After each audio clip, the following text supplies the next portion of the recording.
Sin duda alguna está servida. El ministro Restrepo, en síntesis, nos ha mostrado las enormes oportunidades del sector agropecuario como dinamizador de las exportaciones del país. Y ha recorrido con este auditorio, y yo me he beneficiado mucho escuchándolo, la oferta institucional que el gobierno de Colombia está haciendo para que el binomio empresa-Estado en el ámbito agropecuario funcione bien. Tengo el gran privilegio de introducir 3 espléndidas presentaciones, 2 de ellas sobre las experiencias exitosas en materia de desarrollo agropecuario exportador de 2 países vecinos nuestros, Perú y México, y otra muy interesante que es la que Pedro va a presentar sobre logística y distribución internacional de productos del agro. Nada sacamos con producir si no satisfacemos las demandas del mercado y si no las atendemos cabalmente.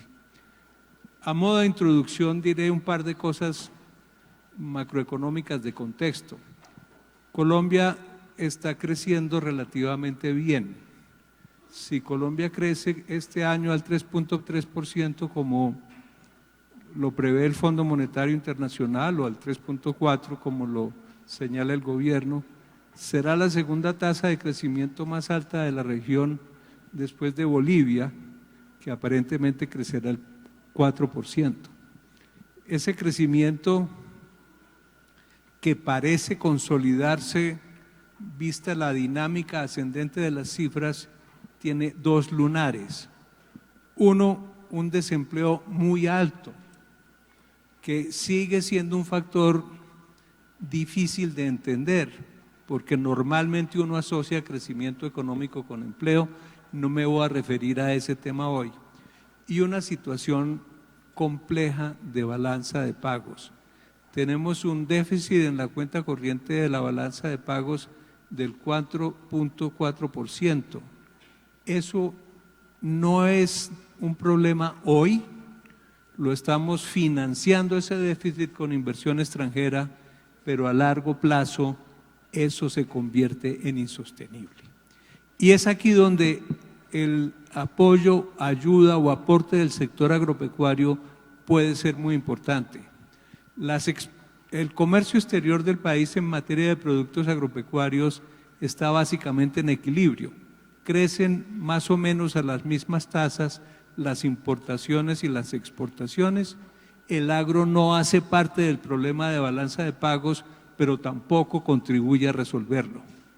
Si el agro se dinamiza, como lo podemos visualizar de las experiencias que vamos a escuchar en el panel siguiente, el agro no solo contribuirá con divisas a la sostenibilidad de la balanza de pagos y el crecimiento económico de Colombia, sino que hará un aporte extraordinario al desarrollo rural, a la mitigación de la pobreza, al crecimiento y al bienestar en el sector agropecuario.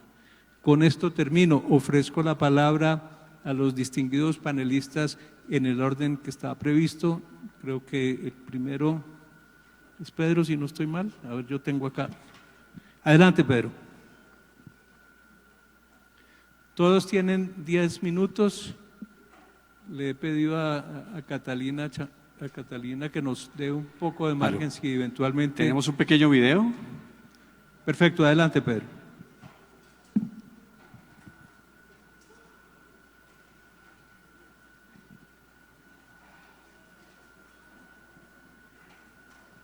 Mientras nos organizan el tema técnico, Westfalia es una inversión chileno-sudafricana.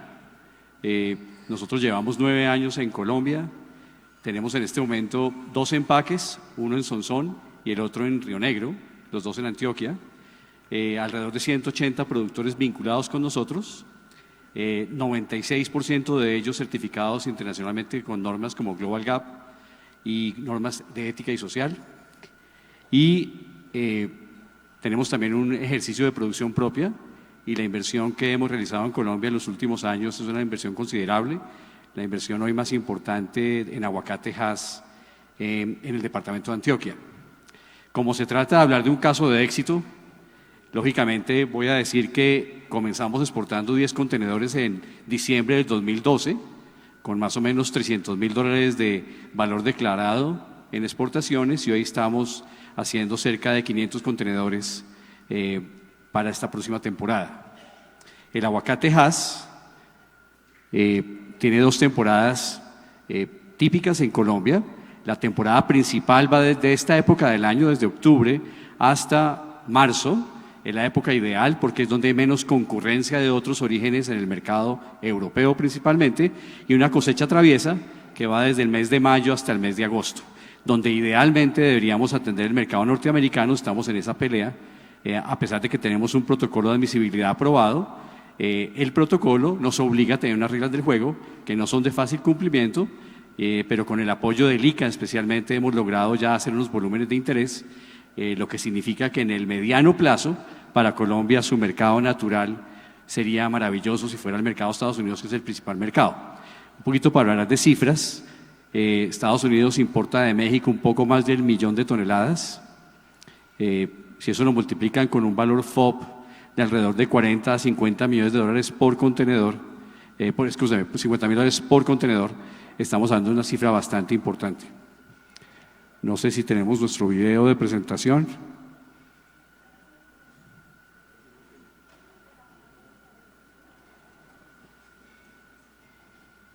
Bueno.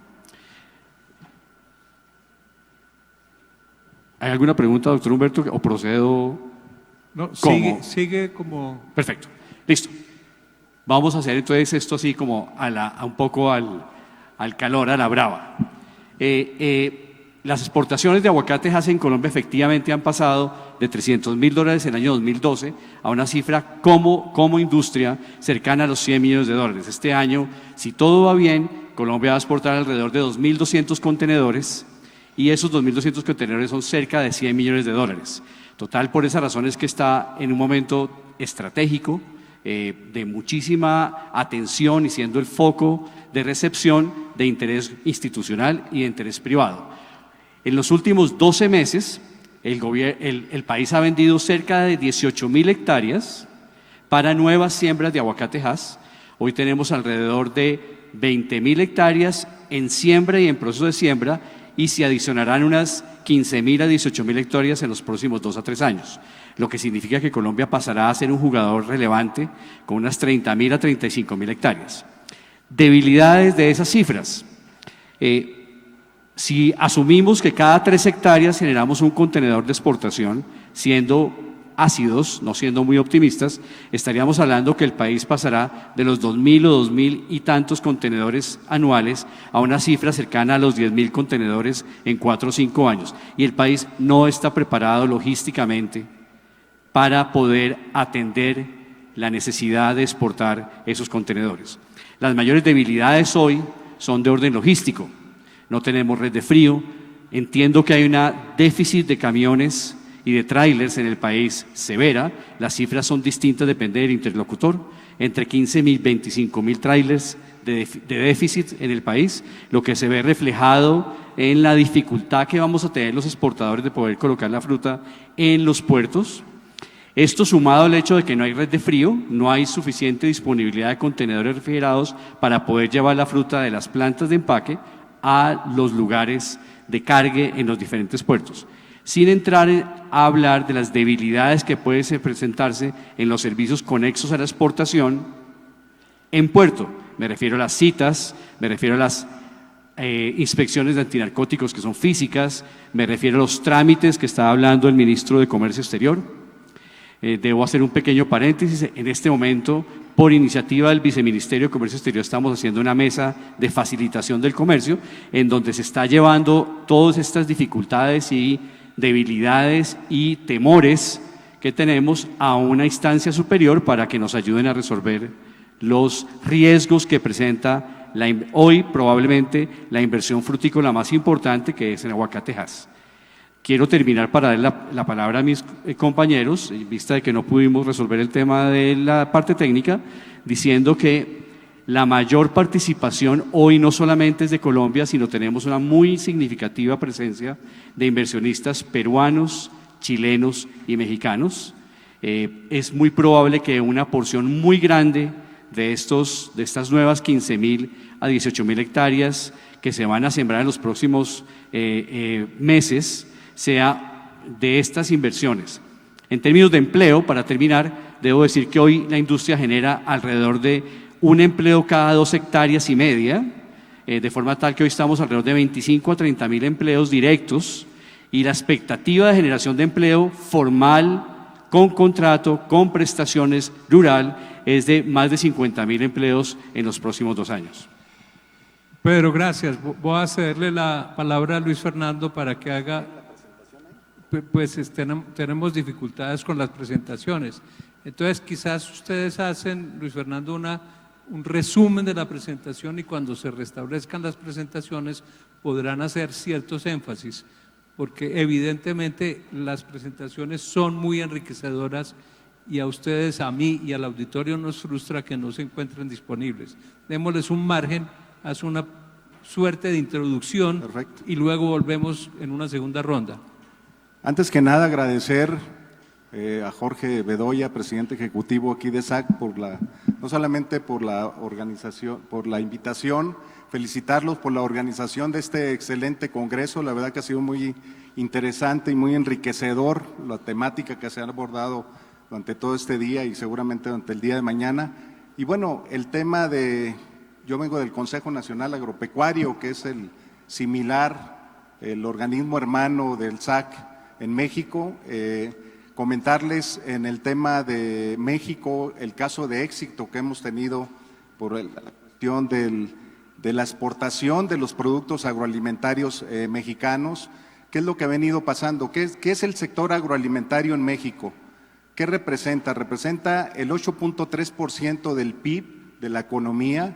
Y sí quisiera comentarles algo, porque a veces se dice que el sector agropecuario únicamente representa el 8.3%. Hay un estudio que señala que el sector agropecuario puede representar hasta 3 veces más por el impacto que tiene en otros sectores de la economía. Entonces, si hablamos de su nivel de importancia, pues es mucho mayor al que realmente se refleja en los indicadores económicos. Con el 8% generamos el 14% del empleo. Quiero decirles que gran parte del éxito del sector exportador mexicano se basa básicamente en el tema de la apertura comercial.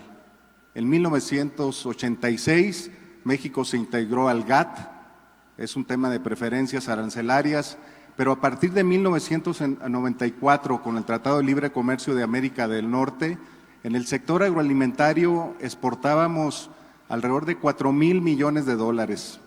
Para el 2018 estamos exportando $35,000 millones del sector agroalimentario.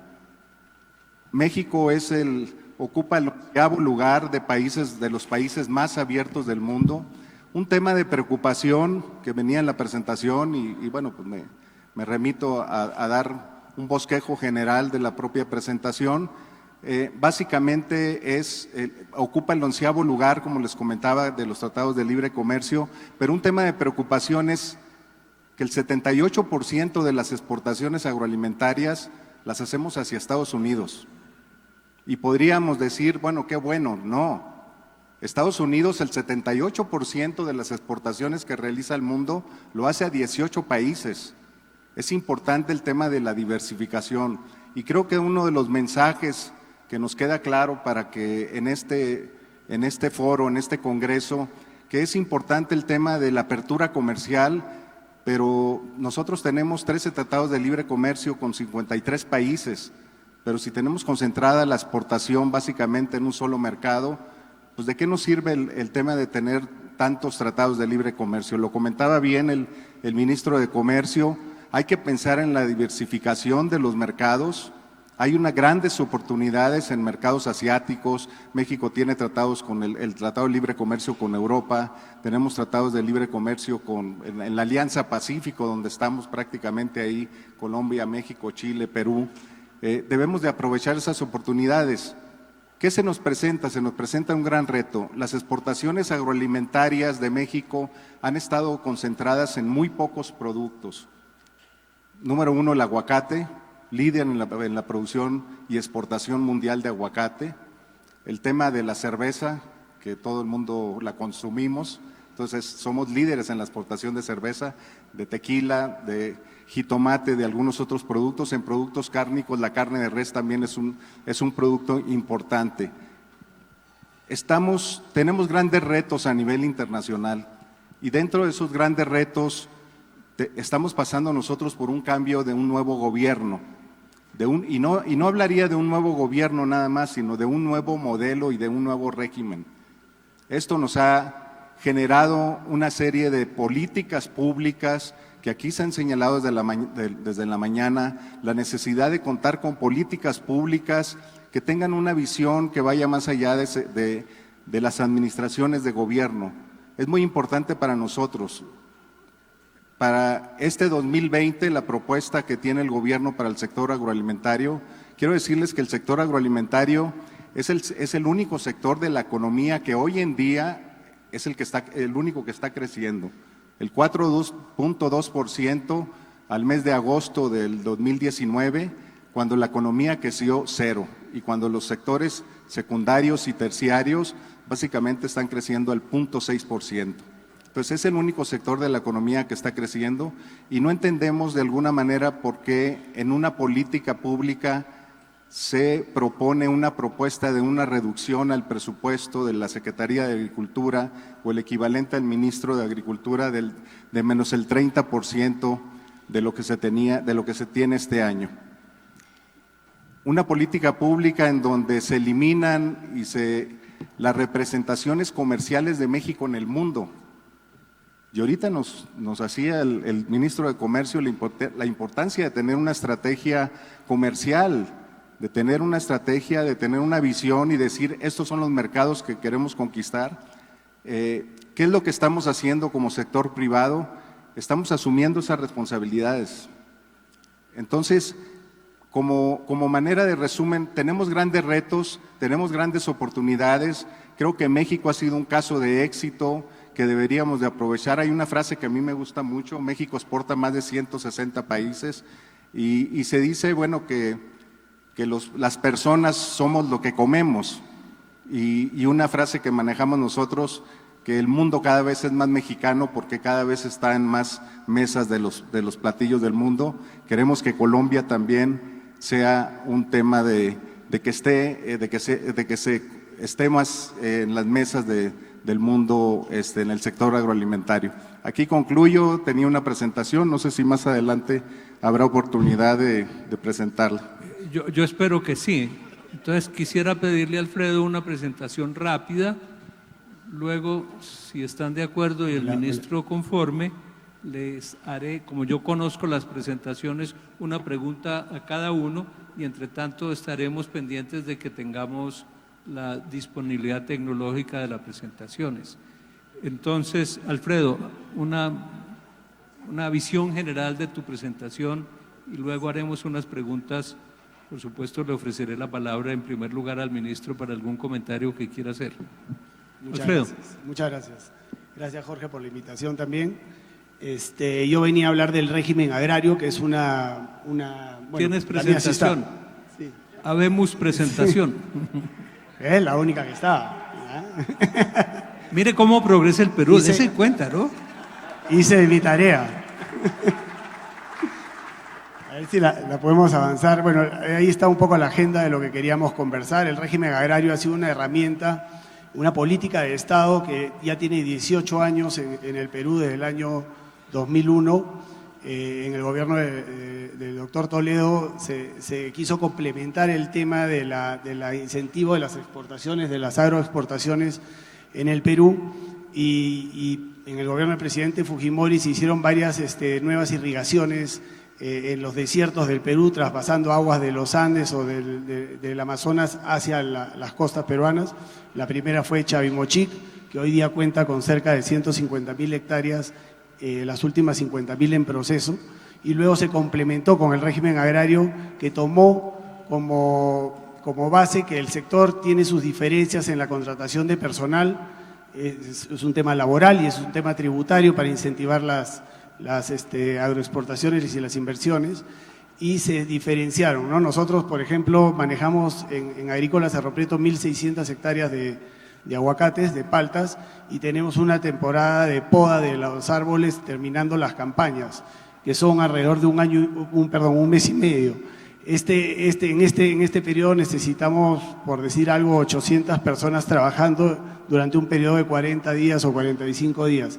Luego de eso hay una bajada en el nivel de contratación de personal, y si no tuviéramos este sistema flexible de poder contratarlos e incorporar dentro de sus jornal diario todos los beneficios sociales, no hubiera podido ser posible desarrollar el sistema. Entonces, el régimen agrario que tiene, si seguimos pasando las siguientes, esto lo que decía, es a partir del 2001 se formalizó. Hace 2 años como gremios empezamos a trabajar para la renovación. Era un régimen que dura 20 años hasta el 2021, pero como gremios empezamos a trabajar para tratar de prolongarlo por 10 años más, haciendo cambios sustanciales en la ley, porque después de 18 años obviamente ha cambiado mucho en el tema de contrataciones, el tema de personal, en el tema de las industrias o de las agroindustrias agroexportadoras que tenemos en Perú.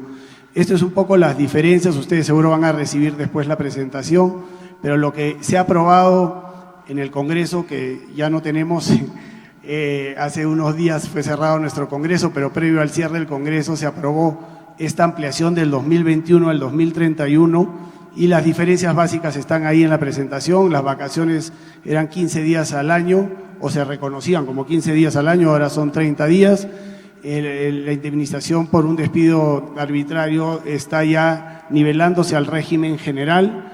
Los aportes a salud, que eran del 4% y no del 9%, como es el régimen general, van a pasar al 6% y luego al 9% después de 2 años. Y bueno, el impuesto a la renta, que es importante para los inversionistas, se mantiene en el 15%. Yo, como Agrícola Cerro Prieto, les puedo decir que casi no hemos repartido utilidades en la compañía, y hemos reinvertido. Hoy día tenemos 5.000 hectáreas en proceso de producción y más de 140 millones de dólares invertidos en la empresa.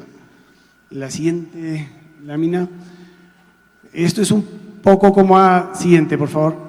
Sí, como a partir de la ley, el número de empresas de exportaciones, lo que decía el ministro hace un poco, nosotros tenemos 4.000 empresas acogidas al régimen agrario y 2.000 empresas agroexportadoras. Y eso estoy seguro que aquí va a suceder si se dan las condiciones que a nosotros nos dieron, ¿no? En la siguiente lámina, esto es un poco el tema, el número de las empresas. En la siguiente lámina, por favor. Estas son las empresas agroexportadoras, ¿cierto? La siguiente lámina, slide. Esto es las contribuciones tributarias del agro en impuestos, ¿no? Cómo han ido subiendo desde el 2001 al 2017 a casi 539 millones de soles. Eso equivale a alrededor de 150 millones de dólares, un poco más. Lo que también el Estado, el gobierno peruano aprobó fue un esquema de obras por impuestos, que me parece que aquí hay algo similar, en el que nosotros no pagamos los impuestos directamente, si quisiéramos no pagamos los impuestos directamente al fisco, sino que hacemos alguna obra que impacte de manera social en el entorno donde nosotros nos manejamos. De hecho, nosotros estamos construyendo un par de colegios hoy día, y además hay otro programa en Perú que se llama, un programa que se llama Enseña Perú, que prepara a los profesores para poder tenerlos en estos colegios. Entonces es un tema integral que impacta directamente con nuestros empleados.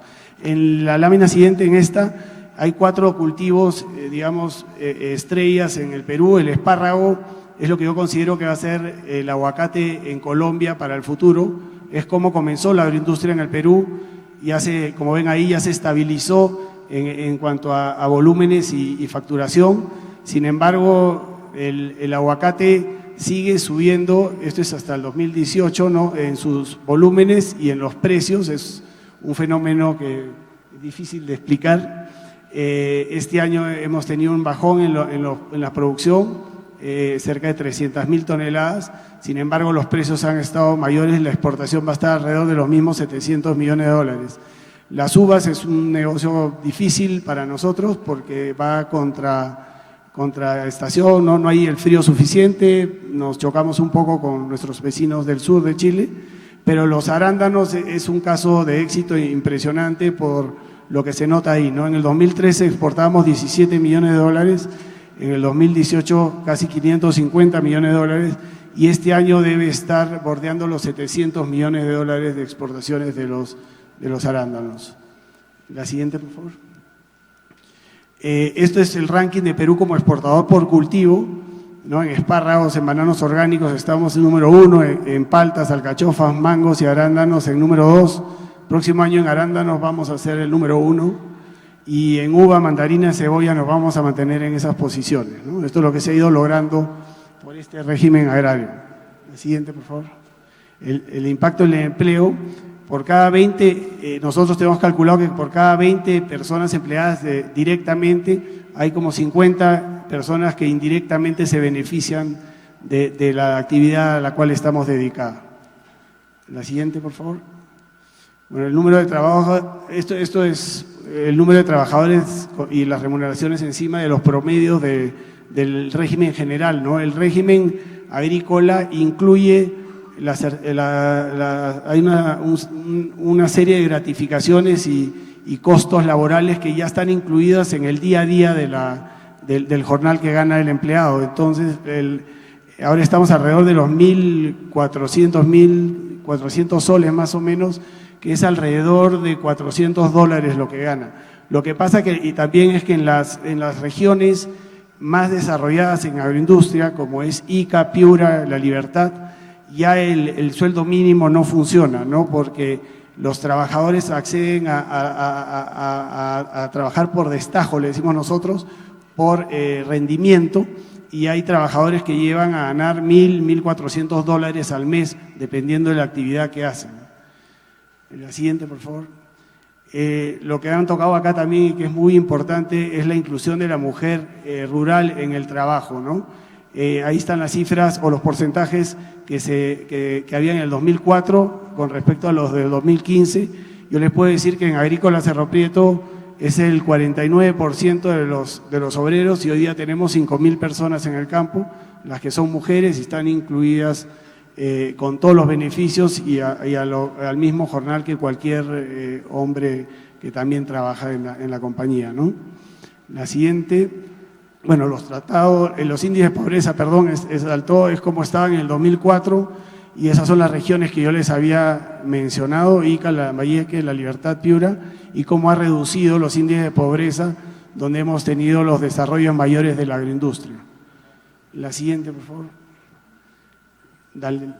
Sí. Bueno, los tratados de libre comercio a nosotros sí nos han funcionado bastante bien porque nos han dado acceso y predictibilidad de lo que viene a futuro. De hecho, han habido al inicio barreras arancelarias como temas de plagas o ese tipo de cosas que fueron superadas trabajando muy de cerca con SENASA, que es el ICA colombiano, con el Ministerio de Agricultura y el Ministerio de Comercio Exterior. El siguiente. Bueno, los retos que tenemos todavía es la generación de 1 millón de puestos de trabajo. Actualmente es 500.000 de puestos de trabajo. Como comprenderán, todos estos puestos de trabajo son totalmente formales por convicción de la industria, pero además porque tenemos las certificaciones de los supermercados y de los mercados a los que accedemos, los cuales cada vez son más exigentes, ¿no? Duplicar el empleo formal en los próximos 5 años. Bueno, ahí está una serie de retos que todavía tiene la industria y que vamos en camino de poder ir lográndolos con sistemas como la ley del régimen agrario que nos da también estabilidad en nuestro futuro de empresa. La siguiente. Bueno, estos son los nuevos proyectos de irrigación. Les hablaba hace un rato de los proyectos de irrigación que comenzaron en los años 90 en el Perú. Es Chavimochic 1, ¿no? Ya vamos para el Chavimochic 3. Perú todavía está por poner en valor y en producción alrededor de 260.000 toneladas y hectáreas, y mejorar alrededor de 183.000 hectáreas. Tenemos todavía un largo stock de tierras por desarrollar. La siguiente. Bueno, las conclusiones las podemos ir viendo. La ley de promoción agraria nos ha convertido en realidad en un referente en la captación de inversiones del mundo y creo que esa sería una buena alternativa para Colombia. Nosotros como Agrícola Cerro Prieto hemos constituido Cerro Prieto Colombia hace unos meses y estamos comprometidos con desarrollar la agroindustria en Colombia. Muchas gracias. Muchas gracias, Alfredo. Me informan los organizadores del evento que tenemos 25 minutos más. Yo voy a volver a los expositores, no sin antes darle la palabra al ministro de Comercio, quien por supuesto está… No tengo presentación, no te preocupes, no hay presentación. No, tú no te… No, Jorge Humberto, yo quería esto es como fumarse un tabaco o como beberse un buen vino. Hay que tratar de extraer el buqué tanto del tabaco como del vino. Y creo que de las expresiones de cada uno de los aquí presentes se puede extraer un buen buqué. Y yo de cada uno de ustedes creo que extraigo algo importante. Primero,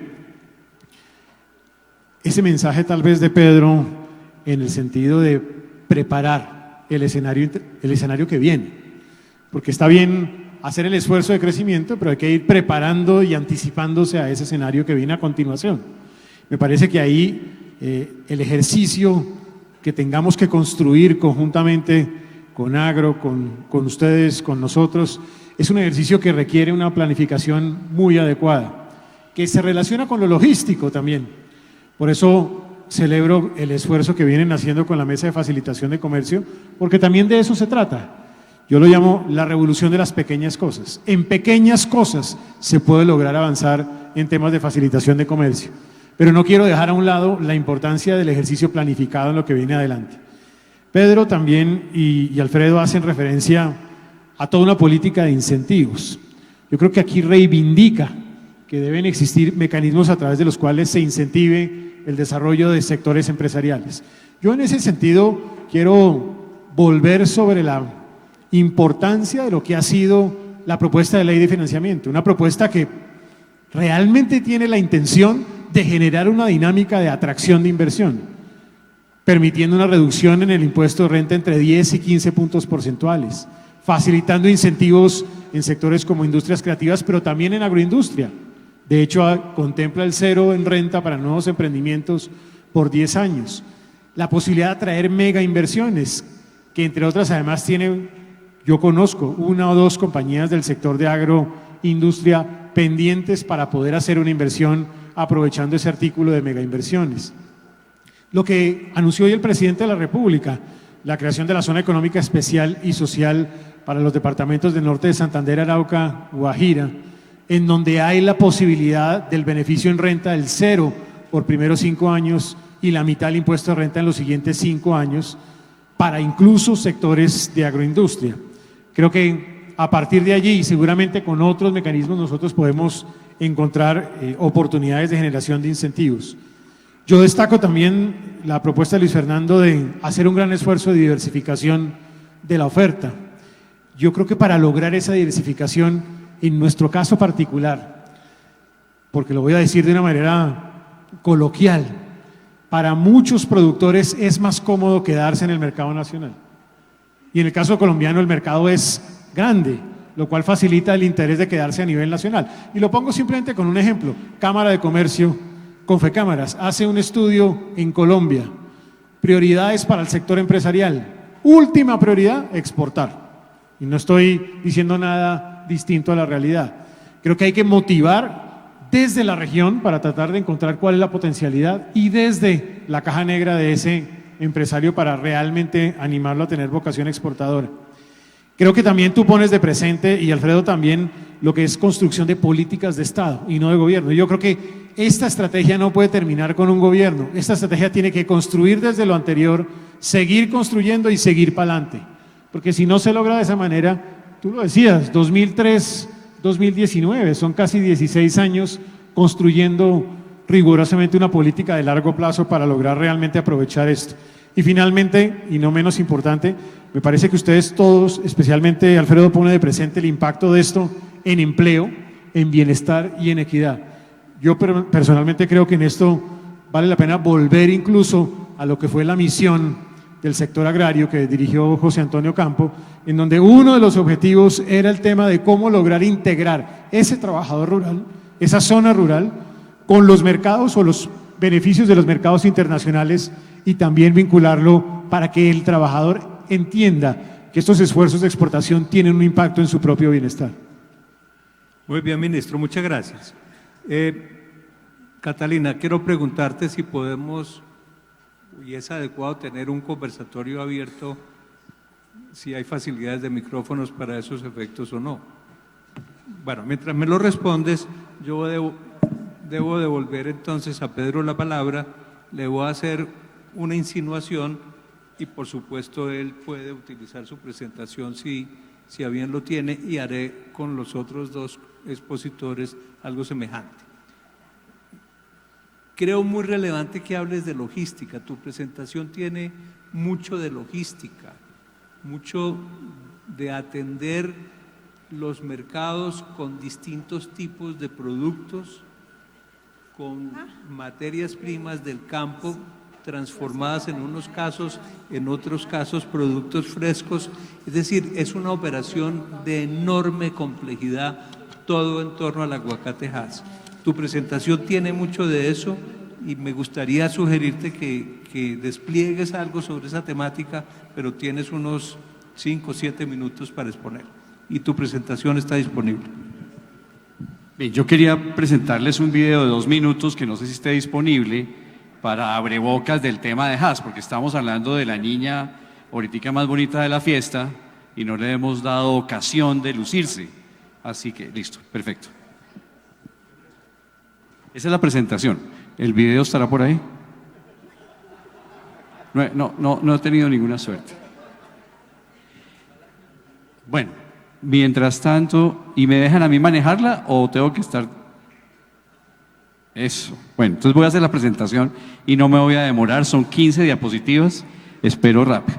Rápido, ¿qué es Westfalia? Westfalia es una empresa multinacional que estamos en 14 países, en 10 de ellos hacemos aguacate.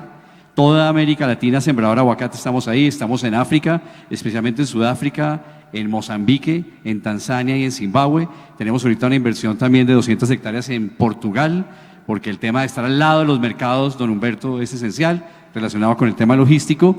Trabajamos con la mayoría de los supermercados. El 90% de lo que hacemos alrededor de 8.000 a 9.000 contenedores de aguacate al año.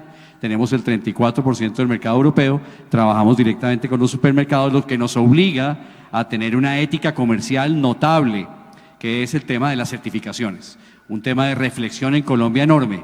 Así como estamos diversificando la oferta y los mecanismos de promoción, señor ministro, es maravilloso. Si no cumplimos con las certificaciones, estamos enredados. Tenemos también, obviamente, desarrollo de productos alternativos en el aguacate. Hacemos aceite de aguacate esencial para la industria química y farmacéutica.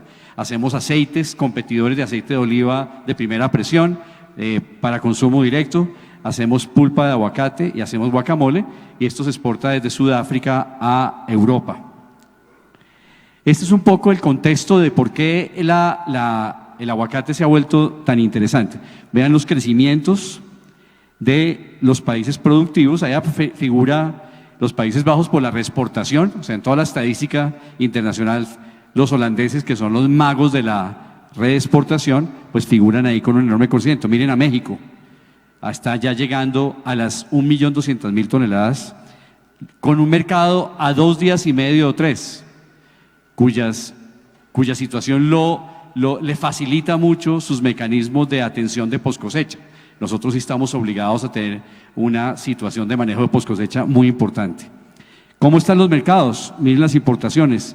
Estados Unidos disparado, Europa disparado, todos los mercados están en forma creciente. Esto es lo que está haciendo que esa motivación del aguacate sea tan interesante para tantos inversionistas. A veces grave, Hoy estamos recibiendo, por ejemplo, ofertas de gente que exporta tornillos y zapatos, que quieren también vender aguacate. Entonces, se salen del contexto frutícola y tratan de ofrecer precios y crean un ruido en los productores muy peligroso.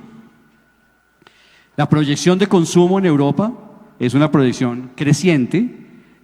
Ahí estamos hablando de un crecimiento del 22% y también un crecimiento del consumo per cápita, y lo vemos más aquí, unos ejemplos de crecimiento per cápita. Estamos hablando que, por ejemplo, la Unión Europea está por debajo del kilo de consumo per cápita, mientras que Francia, que es el mayor consumidor, está en 2,5 kilos y Estados Unidos está cercano a los 3 kilos.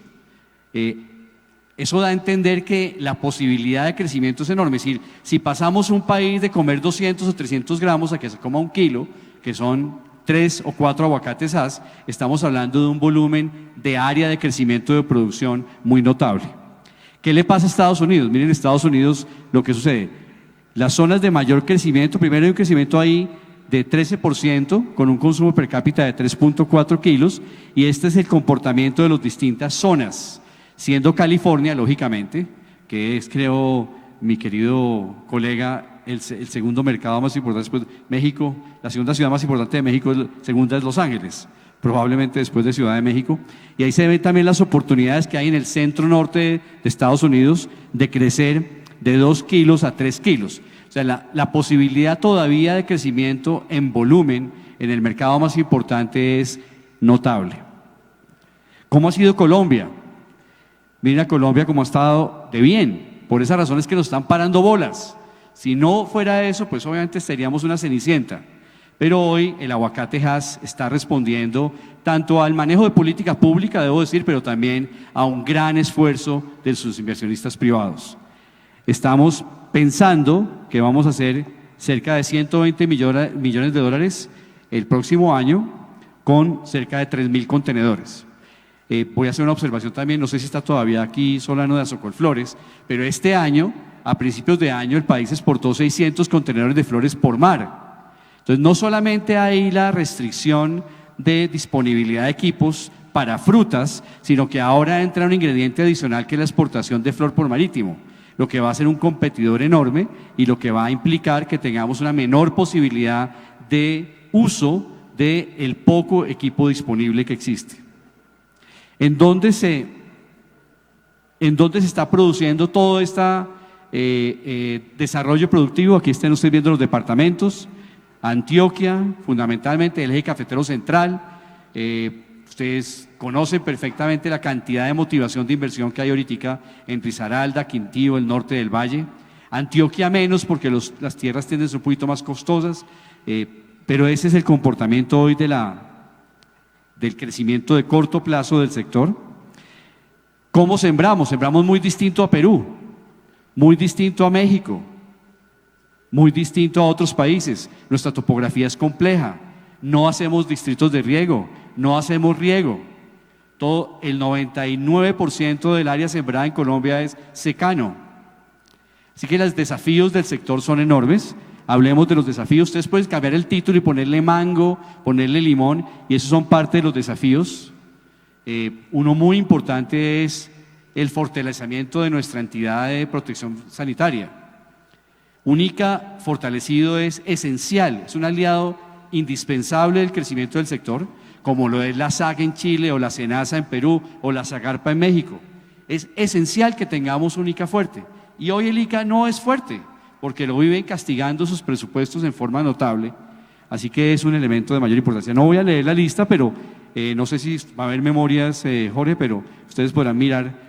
La lista es enorme, desde generación de material vegetal superior. Hoy tenemos una promiscuidad en el tema de semillas gigantesco. La gente compra las semillas por ejemplo, las mayoristas, alguien le vende las semillas, no se conoce el origen, muchísimos viveros no certificados por el ICA, muchísima gente haciendo viveros en sus propias plantaciones, inversiones sembrando la semilla en vista de que no hay plantas, inversiones sembrando patrones. El tema es una discusión verdaderamente grande. Finalmente, quiero referirme a la importancia de las certificaciones, porque es la forma de poder atender los mercados. Si no tenemos certificaciones, si no estamos con una industria disciplinada, si no podemos contar con una ética comercial notable, ese esfuerzo no se va a poder replicar. Tal vez la moraleja más importante del exitosísimo Congreso Mundial de Aguacate que tuvimos hace un mes en Colombia, donde hubo 3.250 participantes, costaba $1.500 la boleta. Entonces era un filtro bastante fuerte. La moraleja más importante es el compromiso que tiene Colombia ahora de ser un jugador de importancia y relevante en la arena del aguacate. Hubo gente que se burlaba de nosotros cuando estábamos hablando inicialmente de hacer un congreso de aguacate. Nos decía, ¿y cuándo es el del chorizo con la arepa? ¿Y cuándo es? ¿No? El aguacate es un producto de una enorme importancia, económica para las zonas rurales, que tiene un componente esencial social, y es que estamos en zonas que fueron la mayoría zonas de conflicto, generando empleo. Estamos viendo un retorno importante de gente a sus zonas originadas, de forma tal que creo que es valioso que ustedes entiendan la importancia de que haya un esfuerzo institucional respaldando nuestro crecimiento. Retos del sector, para terminar, porque era la dinámica un poco del trabajo acá. En mi opinión, estoy colocando primero el fortalecimiento del ICA como un aliado esencial del crecimiento del sector, la inversión en bienes públicos. Si no tenemos vías, el aguacate es un producto enormemente frágil. Si no tenemos vías, pues vamos a ser sancionados en el mercado por una mala presentación estética, no necesariamente interna, pero sí estética.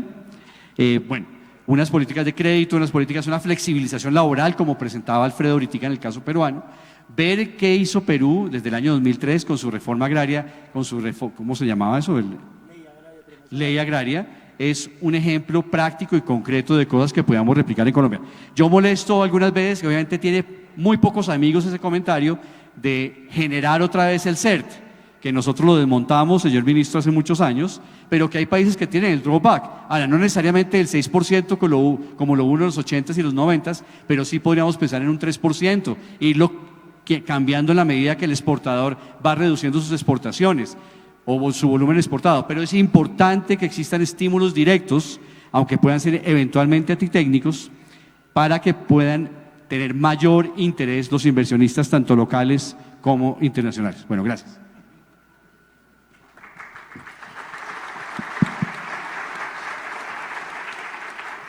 Pedro, tenemos el video. Eureka, tenemos video. ¿No?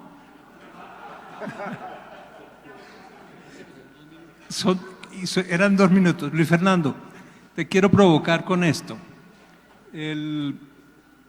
Cuando estábamos en el proceso de negociación de tratados internacionales que abarcaban, por supuesto, el área agrícola en Colombia, el senador Robledo, que estuvo aquí ahora, sostenía que el libre comercio era la lápida para la producción campesina, que íbamos a conducir al hambre y a la miseria más absoluta a quienes ya eran pobres y miserables, que los campesinos de las zonas altas de México que producían maíz no podían competir frente al maíz de las grandes praderas norteamericanas, y que lo que Colombia, y supuestamente había ya ocurrido en México, iba a ser un empobrecimiento generalizado en el sector rural.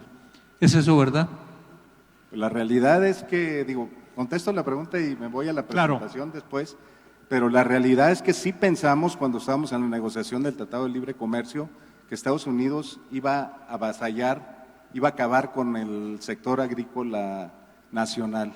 La realidad es lo que le voy a presentar aquí, es que no ha sido así, ha sido muy, muy diferente, y lo más importante y más fundamental es que al contrario, somos mercados complementarios. Correcto, tienen 5 minutos. Me voy a una presentación tipo bikini, nada más a cubrir los puntos básicos. Y de la importancia del sector, bueno, ya lo comentaba ahorita, el sector agropecuario representa el 8%, genera el 14% de los empleos.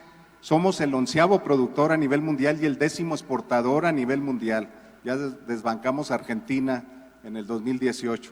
México es el principal proveedor de alimentos para Estados Unidos. El 20% de lo que importa a Estados Unidos alimentos es de México. A partir del 2016 es el primer proveedor de alimentos. ¿Cuál es la clave del éxito? Pues ha sido el tema de la apertura comercial, iniciando por el GATT, que esto es lo que exportábamos en 1994. Hoy en día el sector hortofrutícola ha sido muy dinámico, el 40% del valor de la producción lo genera el sector hortofrutícola.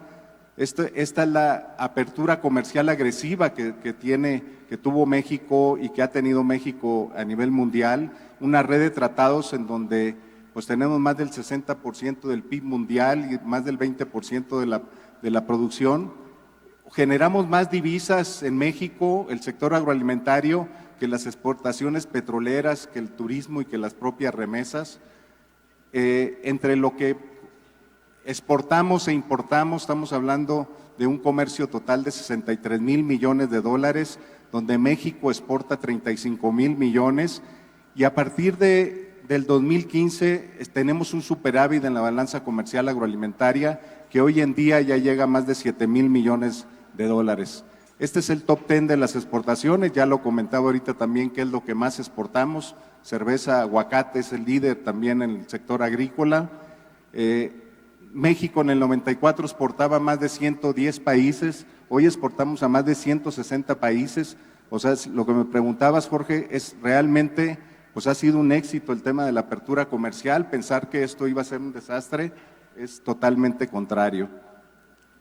¿Cuáles son elementos claves? Yo siempre menciono un tema, la apertura comercial. ¿Qué fue lo que hizo en México? Y creo que nos hizo más competitivos, nos hizo pensar más en que deberíamos de ser más productivos, más eficientes. Para mí ese es el valor agregado de la apertura comercial. Si vamos a competir con los mejores del mundo, no hay que temerle a la competencia, hay que temerle a la incompetencia. Una visión empresarial, procesos productivos, las certificaciones de calidad, por supuesto. Ya se comentaban ahorita también la importancia de las certificaciones. Para México el estatus fitosanitario es fundamental. Es un pasaporte que nos permite que los productos agroalimentarios estén en todo el mundo, el tema de la sanidad y la inocuidad. Somos de los 5 países con mayor estatus sanitario. ¿Y qué vemos como futuro del sector agroalimentario? Tenemos un gran reto porque nos han eliminado la estrategia comercial que veníamos trayendo. Eliminaron ProMéxico.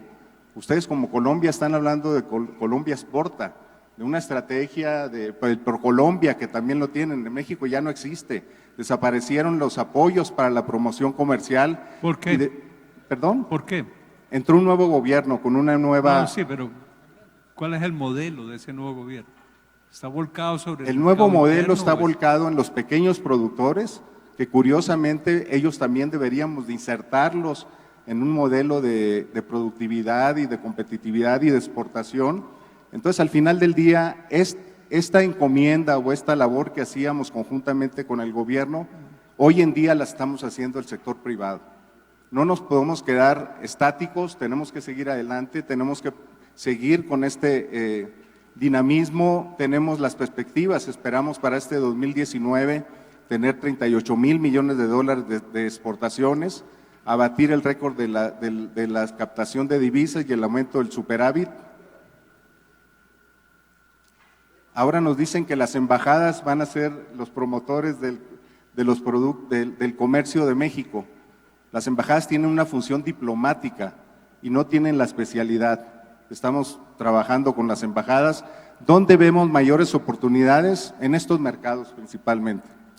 En Europa, lógicamente Estados Unidos, en Arabia, en China, en Corea, en Japón, en la India, en Centroamérica, en el tema de los países de la Alianza del Pacífico. Desarrollar campañas de promoción, esto es fundamental. Participar en las diferentes ferias internacionales en donde es fundamental. Antes lo hacíamos conjuntamente con gobierno. Aquí hablamos de una alianza con la Secretaría de Agricultura. La realidad es que nosotros estamos retomando los pabellones que antes como país tenía México y nosotros los estamos financiando. Publicamos un directorio de agroexportadores, creo que esta parte es fundamental. Lo veníamos haciendo con gobierno, hoy lo estamos haciendo de manera privada, de manera Luis nada más. Fernando, me estoy acercando a ti con la toalla para cubrir la chica del bikini. Me estoy acercando, o sea, debes... Ya estamos terminando. Contiene muy valiosa información. ¿Qué es el potencial que vemos como exportador para México? Básicamente es el sector hortofrutícola. No vemos que México vaya a ser una potencia en la producción de granos y oleaginosas, en la producción de cárnicos, en la pesca, en la acuacultura, en el productos de valor agregado. Estamos viviendo escenarios complejos y de grandes cambios, ya lo comentaba el ministro, todo el tema del bajo ritmo del crecimiento mundial, época de incertidumbre, las guerras comerciales. El futuro, hay que tomar muy en cuenta esto, hacia dónde van los mercados. Hay una demanda creciente. Señores, estamos en un sector, creo que es el único sector de la economía que tiene garantizado algo. La demanda es creciente y va a seguir siendo creciente. En los cambios en las dietas, alimentos cada vez más saludables que exige el consumidor, de fácil preparación, el tema del comercio electrónico, las nuevas tecnologías, los envases inteligentes. Y termino con esta frase: los grandes cambios que estamos viviendo generan nuevos retos, pero también generan grandes oportunidades. De nosotros depende de que aprovechemos esas oportunidades y si no, otros países, créanme, las van a aprovechar. Muchísimas gracias. Órdenes superiores que debo cumplir me apremian por terminar. Entonces, Alfredo, no una presentación tipo bikini, sino anti-bikini, o sea que descubres lo esencial. 3 minutos. 3 minutos para ti. Sí, no, muchas gracias. Yo la verdad es que ya tuve la suerte de tener la presentación al día, correcta y en el momento. Solo decir que otra vez que Agrícola Cerro Prieto ha venido a Colombia a invertir, creemos en que Colombia va a suceder exactamente lo que ha sucedido primero en Chile y luego en Perú, y va a suceder mucho más rápido, pero se necesita el apoyo del Estado, que marque la cancha, como decimos los que yo corro rallies, que tengamos una hoja de ruta clara y que nos dejen trabajar. Nada más, eso fue lo que sucedió en el Perú. En el Perú nos marcaron la cancha, nos dijeron esto va para allá, y durante 18 años hemos tenido las mismas políticas, han trascendido gobiernos, y qué gobiernos, ¿no? Ya ustedes saben. Y seguimos, y siempre lo decimos, caminamos por un lado y tal vez la política y eventualmente hasta la economía camina por otro, pero el tema agroexportador en Perú es muy potente y es muy difícil que lo pare nadie, y genera mucho trabajo y mucho impacto social. Entonces, nosotros lo único que queremos es colaborar con Colombia para que vayamos por el mismo camino, y nosotros vamos a estar acá, como decía, para quedarnos. Muchas gracias. Ministro, ¿alguna cosa así brevísima? No, sí, tipo si telegrama. A él le tocó el monoquín, a mí me toca en pelota. ¿Cómo? La presentación en pelota, sí. No, yo solamente diría una conclusión porque me pareció muy convincente. Como vengo, entre otras, además, de la presentación del Informe Nacional de Competitividad, el mensaje es: Colombia tiene que hacer un gran esfuerzo por copar los mercados internacionales, porque como acabas de decir, no hay que temerle a la competencia, sino a la incompetencia.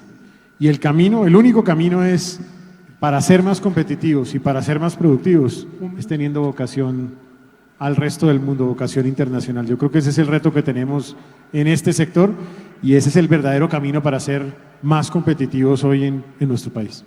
Ministro, mil gracias. Bueno, podrán no creerlo. 2 minutos para el video.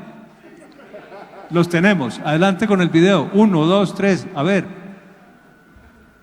Existe un lugar donde la magia brota de la tierra en forma de aromas, texturas y colores, donde convergen diferentes bosques, ríos y cordilleras. Ese lugar es Colombia, donde la riqueza de los suelos, el clima tropical y la abundancia de sus aguas dan vida al aguacate, la fruta que enaltece el origen colombiano los 365 días del año.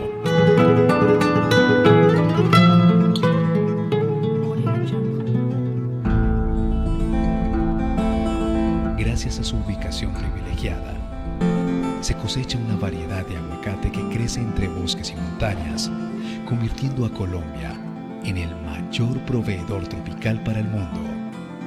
Su sabor único, suave textura, alto valor nutricional y numerosas propiedades para la salud hacen que sea el colombiano resaltar los sabores típicos de sus regiones.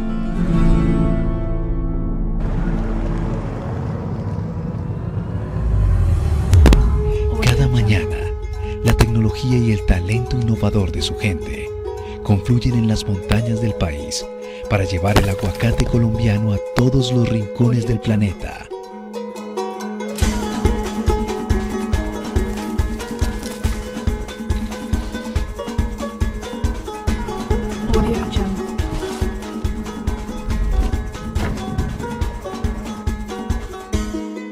Hoy, Colombia sabe a aguacate. Bienvenidos al nuevo origen de aguacate para el mundo.